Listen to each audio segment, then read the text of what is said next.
Oo, Igsoon. Tama ang inyong nakikita. Isang taong may sakit sa mata, naglalakad na nagpapaa, at walang bigas na maisain. Sobrang napakalayo ng inuming tubig.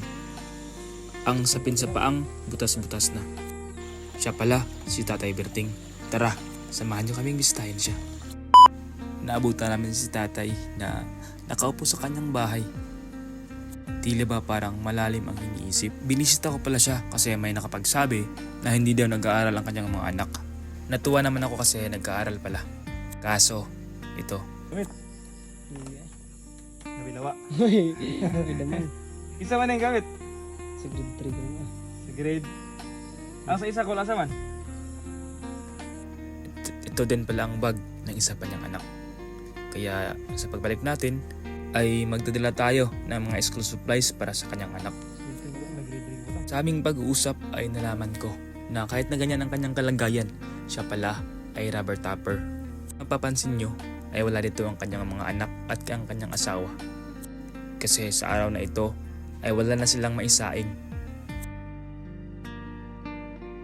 Lumakad ang kanyang asawa kasama ang dalawang anak para maghanap ng kanilang makain.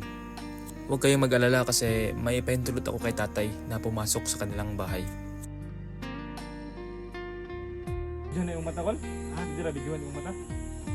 Hindi mo. Kira yan mo sa Facebook? Video bang mata ni Uncle? Tuwik kayo ng mata ni Uncle Yeso. Parang lugwa ang kalimutan ba? Ayon sa kanya ay ito daw ay naingkanto. Nang siya ay namingwit pero normal sa ra yung saba. side call, magkita na. Laro manawag tao ba sa layo? Delete, mananggot ka karoon na eh. Manawag tiyaban ko. Tao ba sa kalayo? Laro ba yan? Kaya na.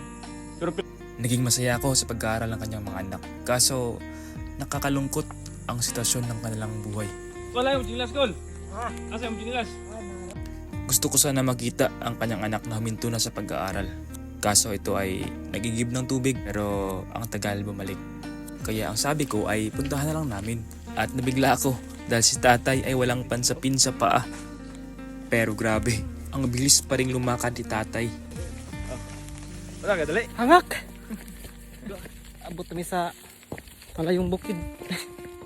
Natagalan din pala ang kanyang anak kasi kumuha pa ng marang para may makain. Kaya kami lang ni tatay ang pumunta sa balon. Ayan, pawis na pawis pa kasi kabababa lang sa puno. Pero biglang wala si tatay. Hindi na gumitaman kay Brad. Dahil mo kayo. Ito terus ba? Ito ro. Ako layo ng sigubang.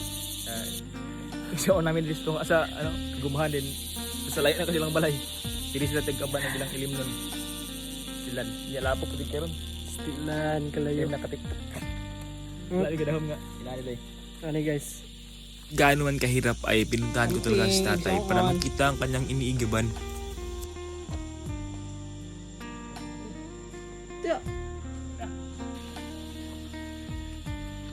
So bukid na kayo. Sabi ko sa pinakain. Ang layo pala kasi dito sila umigib sa pusod ng kagubatan.